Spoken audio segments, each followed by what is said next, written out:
It's a beautiful day in the neighborhood. Reaction Beanie Yo 302.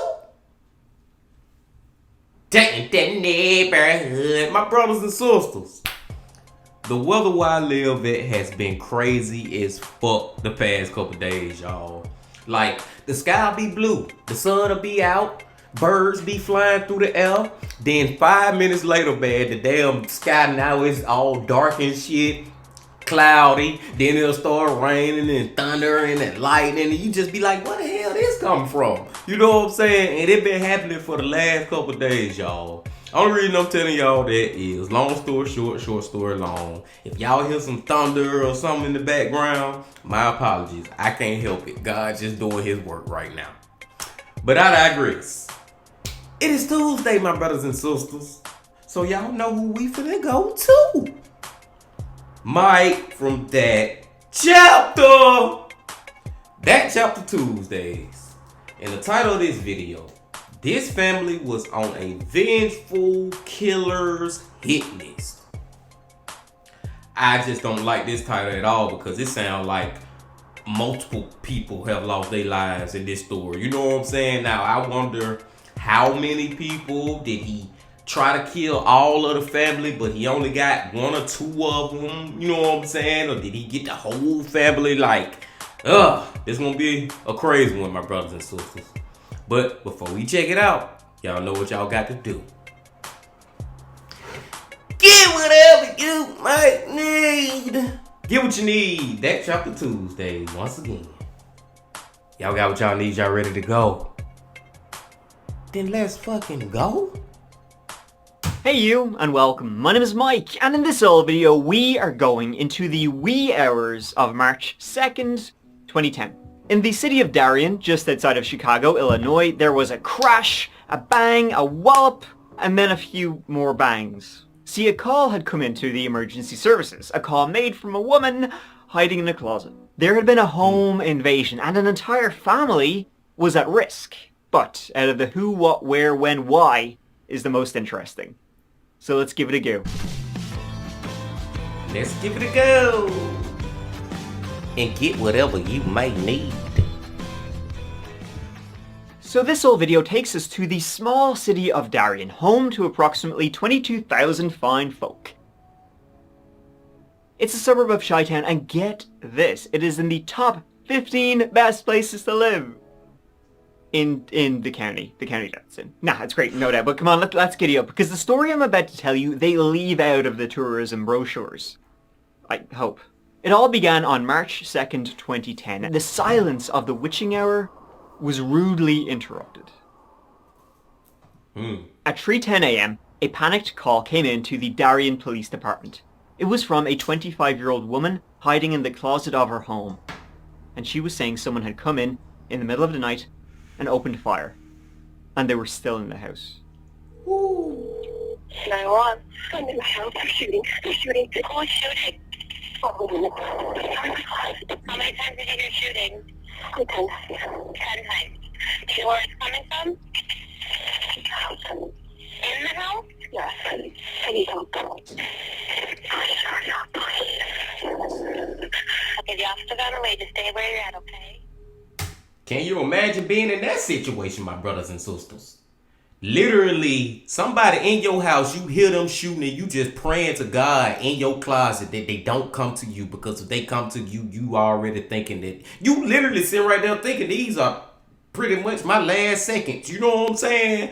That is a scary situation to be in.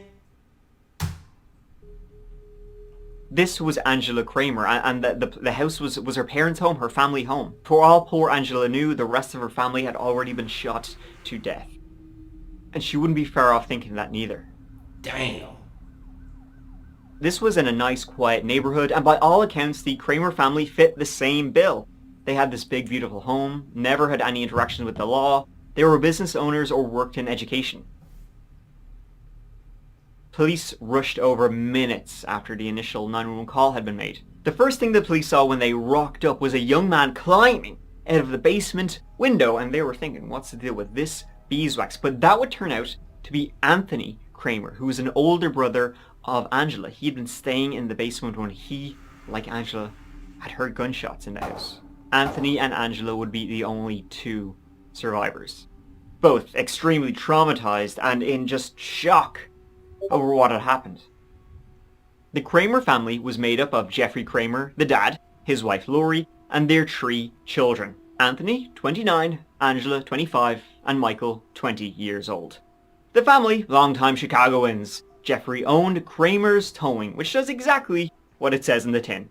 Lori, she worked at McGraw-Hill, the education publishers, and Jeffrey and Lori had been married 30 years by 2010. Michael, the youngest, had recently enrolled at the Universal Technical Institute and was going to follow his dad.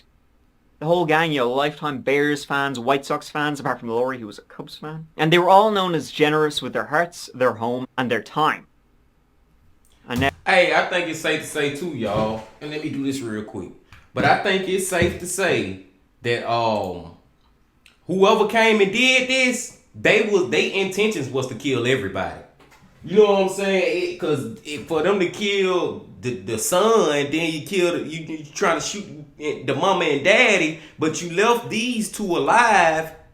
And only reason I feel like he left them alive because he didn't see them. If he would have saw them too, he would have killed them. Like, whoever did this wanted all of them dead. He wasn't picking and choosing. Now, 3 of them were no longer around. When the police entered the home, they found shot to death Jeffrey, Lori, and Michael. Going inside, right at the front door, lay Jeffrey, shot dead. Glancing up, Lori was there on the stairs. And then continuing inward, near the garage, lay Michael, the very same as his parents. All had been shot numerous times, with execution shots to the head as they lay on the ground. Damn. Whoever did this wanted to make sure it was done right. But there were no signs of the suspect in the house. Angela was still hiding in the closet when the police found her, and escorting her out of the house, they told her to cover her eyes. She didn't need to see this. Anthony, who had been, sleeping in the basement, he had tried to make his escape hearing the gunshots upstairs. And as the police were outside securing this horrific crime scene in this nice neighborhood where this kind of thing doesn't happen, a young woman ran over. And she said she too was inside the house. Now, she was Michael's girlfriend, deceased Michael. And she said, she had been staying over at the house herself, and Michael had been sleeping on the couch when someone bashed their way into the home. Tell me what happened. I was asleep on the couch and I heard a crash coming from the outside, the street coming in, so the window, and then I heard a shot. And he was like, "Oh my God!" And then I think he got shot. I heard a gunshot, and then I ran. She had managed to get out before anything happened, and she was the only one able to give a description. But all she could say was just, it had just been one man, and he'd been dressed in black from head to toe. The method of entry was a broken window. By broken, I mean smashed, and the hammer used to do it lay just inside. Whoever did this wasn't trying to be, a sneaky snake. They had broken the window into the living room where Michael and his girl had been. She ran. The shooter got into a struggle with Michael, but when Michael tried to flee, he was shot. And then Jeffrey and Lori, hearing the shots, ran downstairs, where the killer shot them too. A lot of .40 caliber shell casings were found strewn across the floor. Footsteps in the snow were found leading out via the back door, through the neighbors' backyards, and eventually to the street where the trail ended. Nothing from the home, appeared to be missing. It seemed like it was a targeted killing. The only thing taken were lives. When asked, if you have any enemies after multiple family members have been shot to death, your first instinct, well, is it Michael Myers? Or is it friggin' Pennywise or something like that? This isn't enemies who would leave you an angry note or piss you off while parking in your driveway. This is psychotic. Anthony, he wasn't able to give the police anything about who could have possibly done this. Angela would say the only person she knew of that was pissed off with the family was her baby daddy. They'd just broken up a couple of months prior, just after Christmas. and that breakup hadn't really gone so well. I just split up with the father of my son right after Christmas. Good guy? He has his issues. What kind of issues? Anger management. Anger issues? I mean, that's like saying a person who murders 3 people shooting them to death has anger issues. I mean, understatement, come on! Is that why you left? Yeah, on top of not ever being able to get along with my family and stuff that has gone on with my family and him. If you get on his bad side, then you will never be on his good side. She named her ex, Johnny Borisov, as if someone was gonna do something, Borisov would. So do y'all think it's Johnny? It's a lot of evidence. Well, it really ain't evidence, but just going off what she was saying about him. He was not likable with the family. She had broke up with him, man. He got anger issues and talking about his bad side and all that. But I gotta say this to my brothers and sisters. I could be way off, but I'm thinking it possibly also could be Michael's girlfriend. Because do y'all believe her story yet? I'm not so convinced yet that she was laying on the couch with Michael when this intruder came in, and instead of she getting shot, she was able to run out the damn door scot-free. I don't know if I believe that shit yet, because I believe that damn shooter, he was shooting people as soon as he seen them. I don't even think he got into a fight with Michael. You know what I'm saying? I think as soon as he seen Michael, he shot him. I don't know. I could be wrong, but let's keep going. Borisov, what a name. Straight out of the gulag, this lad. Or maybe straight in, if he had done this. I don't want to say that because it's my son's father, but if you look at history, there has been issues with my family. Okay. I realize that I cannot be with that guy. Did you know where your veterans at? He knows where everything is in the house. Angela and Johnny had met. Well, Johnny was friends with Angela's previous boyfriend, a guy named Steve. Steve had sadly passed away in a motorcycle accident. After Steve died, Angela and Johnny got together. Now, Johnny was unemployed, but he would be out all night, claiming he was making his collections from vending machines. Which I love for how bullshitty that sounds. Angela and Johnny, they'd been together for about 2 years, but after they had a baby together, he became extremely possessive of Angela. This rubbed, as it would anyone, but especially the Kramers, the wrong way. They were all about family, and when Johnny wouldn't let Angela see them, well, trouble was brewing. It had been escalating and escalating. About a year before the Kramer family murders, Johnny Borisov had pulled a switchblade on Jeffrey, because he's from the 50s, apparently, saying he was gonna kill him. He was gonna H-ing kill him. Then, a month later, at a baby shower for, his and Angela's kid, a baby shower he was not invited to, he got into a physical altercation with Mother Laurie, hence custody issues. And in fact, the night of the murders, Johnny had the kid. Why the kid wasn't in the house? Interestingly though, before the police could even speak with them, he called them. He had seen the news, and he was worried. 100, what is your emergency? Johnny Borisov. I just saw the news, and I think my girlfriend's house got shot up. Why are you concerned about it? Can I ask? Is that a home invasion or whatever? I don't know. You would like to see an officer? Yeah. He even came in himself to speak to the police. He knew he would be up against the wall first, and he was pissed off about it. I didn't do anything wrong. I don't care if you guys think I did, but I didn't. Or did he come in because he knew they would be knocking on his door? Like to preemptively avoid, to not look suspicious. Maybe. You be the judge. Till I tell you what happened. He was worried, but relieved Angela was okay. And when questioned, he had a strong-ass alibi. CCTV backed it up. He was at a casino all night, there until 4 a.m, when the shooting happened at 3 a.m. See what I'm saying, my brothers and sisters? It would look like it was leading to Johnny boy, but I'm telling y'all that shit probably Michael girlfriend, man, cause her story I don't believe that shit. She set them folks up for some damn reason or something. I don't know, cause I might be wrong, but I'm starting to believe that I'm right more and more as we watch this shit. Still though, Johnny was the only one who had beef, so they took his phone, examined it. Let's see who was calling the big lad. There was one number they saw on Johnny's phone. It was from a burner phone, but a number of calls had been made to Johnny shortly after the murders, and in fact there had even been a voicemail left. This guy had been calling Johnny saying he thought he was being followed the whole time, and he said his name was Jake. Someone was feeling a wee bit paranoid. It was then another call came in related to the Kramer family murders. A man was calling in saying his roommate, Jake Nodarcy, maybe the same guy who was in contact with Johnny, had made some weird statements about the murders and was acting super weird and paranoid. What did he say? I'm like, well, we just need to, I guess, it's Jake. I'm kind of freaking out right now. I feel like something's wrong. I'm driving on the highway and I feel like there's nothing but cops around me. From the sound of his voice, it sounded like he was driving. And he's like, well, this might be the last time I ever, get to talk to you and stuff. Did you ask why? No. Darcy's always been depressed. What do you think's going on? I mean, I don't want to say he is whatever part of this, but if you had a hand in whatever happened, then he wouldn't handle it. He wouldn't be able to live with himself after it.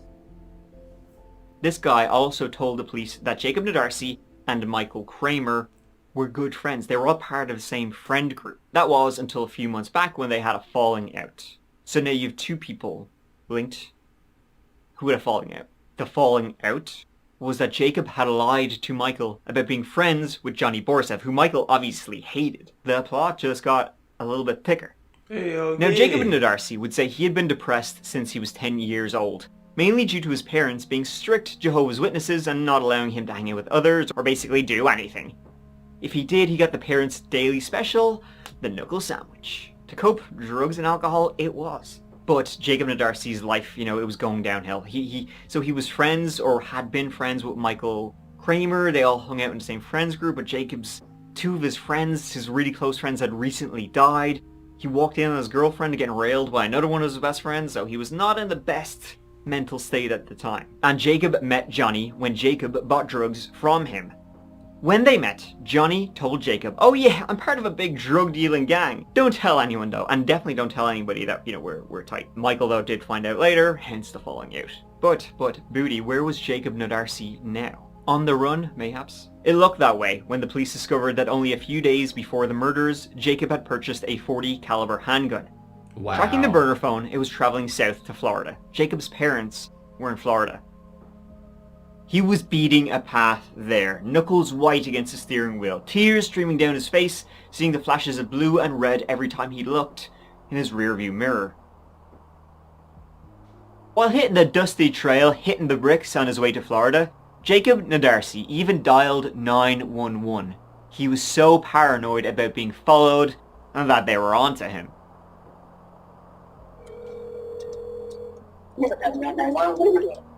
Why didn't you driving on the highway, heading towards Florida on I-75, and there's been,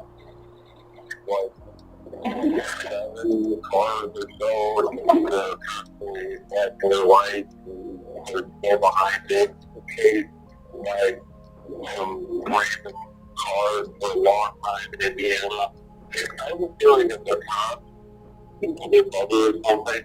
I don't know what the hell's going on. Is there anything you can tell me? Am I aware that they haven't to go out and done anything at this point in time? Thank you. I think that's my first time, y'all. I don't think I ever heard of a fucking murderer. Cause now I think it's him now. A whole nother person. It went Johnny or the girlfriend, Michael girlfriend. Come to find out this dude. But I think that's the first time I heard of a damn murderer feeling so guilty about himself to he's so paranoid about what he just did. It's eating him up so bad inside. To the point where he really think he's seeing police cars following him. Like with the lights on and everything. You know what I'm saying? He actually think he's seeing flashing lights behind him. Like, that's guilt on another level. I'm glad he feeling that way. He just gonna turn himself in. You know what I'm saying? But it's eating him up that he did this shit. Making him go crazy. He was found and arrested sleeping in his car outside their home. But if Jacob was the one who did it, why? Why? What'd you do before you left? You know why I'm asking you that, right? Because there's something in there that you don't want to tell me. The problem here is that I'm scared. You're scared. Repercussions if I open my mouth. He would go after my family. Only way that you can help yourself and help your family is to tell the truth. Because then we can deal with everybody involved and we can make sure they don't harm them. Oh God, this is awful. What happened? I really choice. Doesn't sound like it. There's no turning back. It's started. My family's going to be safe. You say? You tell the truth, 100%. Yes. Johnny is telling you that you have to do this or your family's at risk, right? Yeah. Okay. When did this start? Jacob told the police he had been threatened by Johnny Borisov, that if he didn't kill the Kramers, he and his family would be killed. After all, Jacob believed Johnny was part of this big-time drugs gang that could get you anytime, anywhere. Everywhere we went, he got respected like that by gang members, and I knew that they were clearly gang members. The crew would come after me if I didn't do this. Does this Johnny tell you this? Yeah, but he also told me I could just run. But he said, you know what's going to end up happening if you do that. I seriously thought they would catch up with my family. After Johnny was... Wow. I didn't even think at first when I was first hearing him saying, yeah, Johnny told me to do this, and you know what I'm saying, I thought he was going to kill my family. That's why I killed their family. At first I'm thinking like, bro, if somebody come tell you that shit, dude, that ain't going to make you go do it. But Johnny ass was acting like he was tied in with this big mafia mob boss client, what the word is a C word. I can't even think of the name of it. Type, you know what I'm saying, syndicate type shit. So now it's a little more convincing. Johnny ass need to be charged with these murders too. I'm gonna go and say that right now. He need to be charged with them too. You know, his friend, his only remaining friend that took care of him. And Johnny told young Jacob that you know, with the upcoming custody battle between Angela and Johnny, she was going to expose this drugs gang, you know, as ammo against them in the custody battle. So therefore, she had to go. But not just her, the whole lot of them. He's not as bad of a person as he thinks he is. He's done a lot of bad things. He's also done a lot of good things. Johnny was pretty easily, as you can see where this is going, very easily able to manipulate young Jacob. And a plan was even hatched that Jacob believed. It was like that scene, you know, in Breaking Bad where they organized like all the murders to happen at in the exact same 10-minute window. See, Johnny had told Jacob that there's going to be a whole heap of murders, killing people who could expose their drugs gang. Jacob had to go after the Kramers. Johnny was going to go after a bigger fish. Why isn't he killed? Because he's supposed to be going after a more dangerous cousin who's in a gang. Of course, when the police checked that out, there was no other murders. At least not related to this that night. You're talking about this little hit squad going out one night. There's no police reports. We haven't found any unknown dead bodies anywhere. Because of course there weren't. There was no gang. Johnny Borisov was a small-time loser, drug dealer. And he was able to manipulate Jacob, who had a lot of his own difficulties with mental health and drugs and alcohol and yada yada yada. How many bodies did we find? 3. Yep. And who shot him? Me. He's Completely used me. I thought I had no other options. I really did. He was a small-time drug-dealing loser who found an even bigger loser to play and be his lackey. He simply hated the Kramer family and wanted them dead, that, and custody of his kid. Johnny laid out the entire plan for Jacob, told him exactly what to do, and he did it. Both Johnny and Jacob were arrested and charged with multiple counts of murder. Both Borisov and his friend, 23-year-old Jacob Nadarsi, are being held without bond on murder and conspiracy charges for the March 2nd slayings of Jeff and Lori Kramer and their youngest child, Michael. DuPage County prosecutors say Nadarsi admitted to actually committing the murders and accused Borisov of masterminding the attack to get revenge on the Kramer's daughter, Angela, who he was locked in a bitter custody battle with over their infant son. Angela Kramer managed to survive the attack by hiding in a closet and calling 911. Borisov's attorneys say prosecutors have accused an innocent man. In the jail, by the way, they were actually specifically placed in two cells that were right by each other to see if they would, yammer away to each other. And yammer they did. Or yammer specifically Johnny Borisov did. In jail, he was giving out to Jacob saying, I'm about to get out of here, the drug-stealing gang are waiting for me, and you better watch what you say because they'll get you. Of course, he was still shy-talking Jacob, and at this point I think Jacob knew he was shy-talking him. But what this did do is that Johnny didn't realize the police were listening in, so he essentially was corroborating Jacob's entire story. Yep. In 2011, Jacob pleaded guilty to the 3 murders and would cooperate with the state against Johnny. Johnny pleaded not guilty, and his trial began in 2013. Prosecutors say Johnny Borisov had very specific instructions for his friend Jacob Nadarse on the night of the murders. Jake, kick in the door or break through a window. And once you get inside, Jake, stay committed. Gotta stay committed, Jake. Kill everybody in the house, but especially kill Angela. Johnny's defense mainly went against Jacob, saying he was mentally ill, and him as a star witness was just pure bullshit. Now he's pointed the finger at the man he says told him to do it, Johnny Borisov. I said, why me? I said, why does this have to happen to me? I said, I can't believe there's no other way. I can't believe it's come down to this. And then I said, I guess I really don't have much of a choice. He said to put 1 bullet in each of their heads to make sure that they were dead. And he said to make the shooting look as if it was done by a gangbanger. The plan, according to Mr. Borisov, was that he would be under cameras, bar or casino. And you had no idea where he was when you were in the Kramer's house killing people, did you? I only knew what the plan was supposed to be. Second, 2010, you broke into the Kramer house, and you did that to Michael Kramer, didn't you? Yes, I did. Let me show you another photograph. People's Exhibit number 121 for identification. You shot Michael Kramer in the head after he crawled into the kitchen to try to get away from your first bullets, didn't you? Yes, I did. That's the gun you used to blow away the Kramer family, is it not? Yes. You made the decision to purchase the gun, didn't you? Yes, I did. And you made the decision when you broke a hole in the Kramer home to take that gun and go inside and fire it at least 11 times, didn't you? Yes. Johnny Borisov did not put this gun in your hand, did he? No. Johnny Borisov did not load the clip for you, did he? It's becoming redundant, but no. Are you bored, Jake?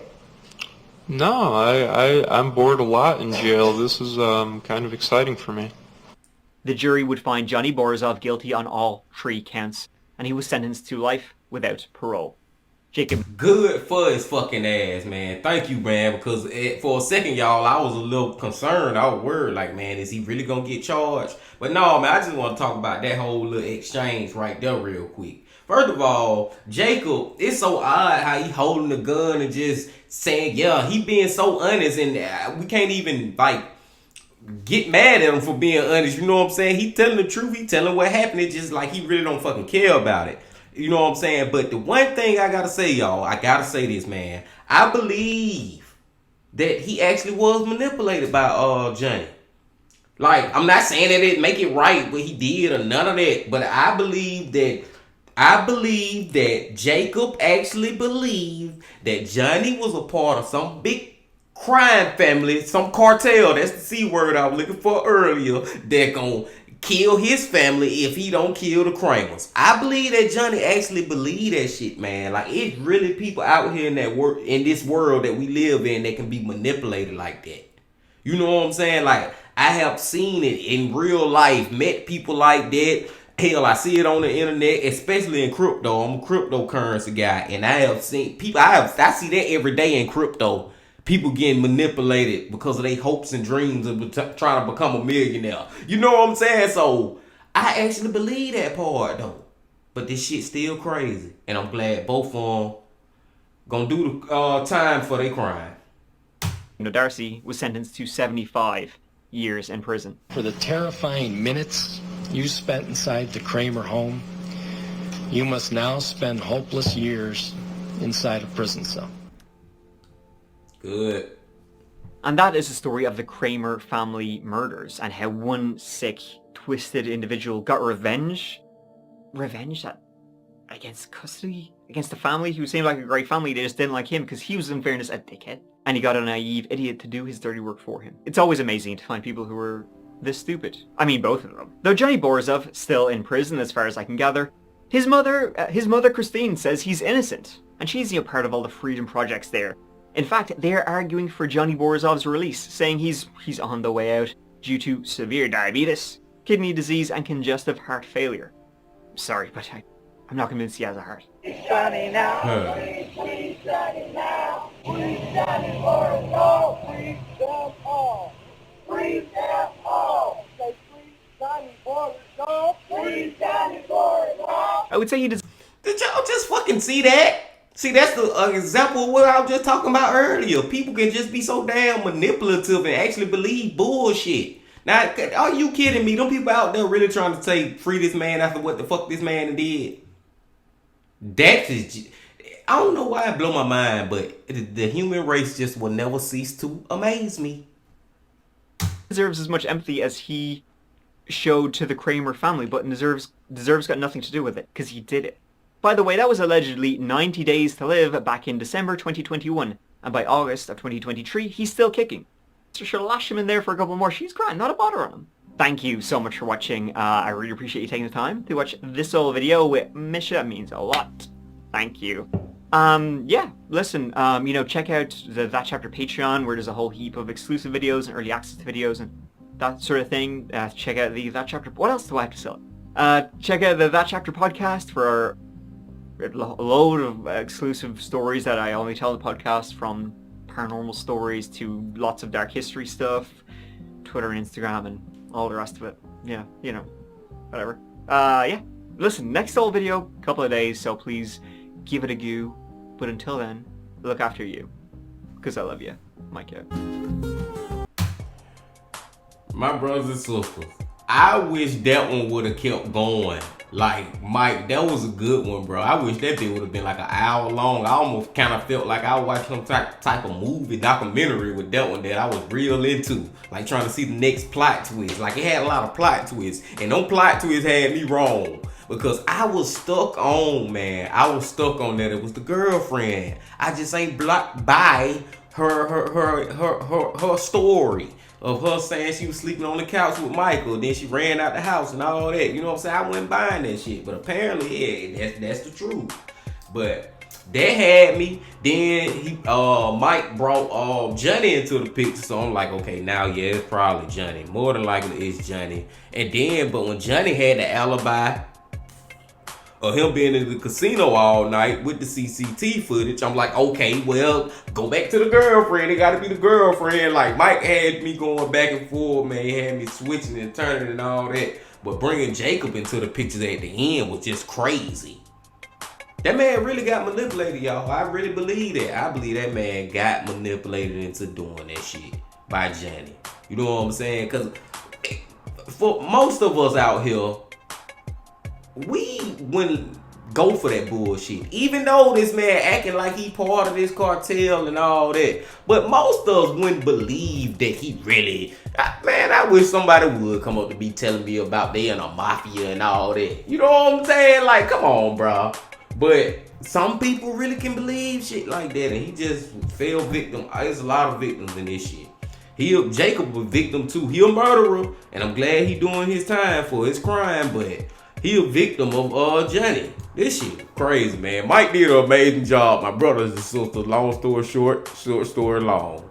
And I'm gonna go and let y'all get up out of here, man. Y'all make sure you hit the like button, comment, subscribe, and all that before you leave. We've been doing good, my brothers and sisters, as far as like the channel. You know, we just growing. We just growing. And y'all make sure y'all come on back tomorrow, because you know I will be here. And until I see y'all tomorrow, my brothers and sisters, love, peace, and happiness. Stay safe. Don't stop. Keep going. Yeah.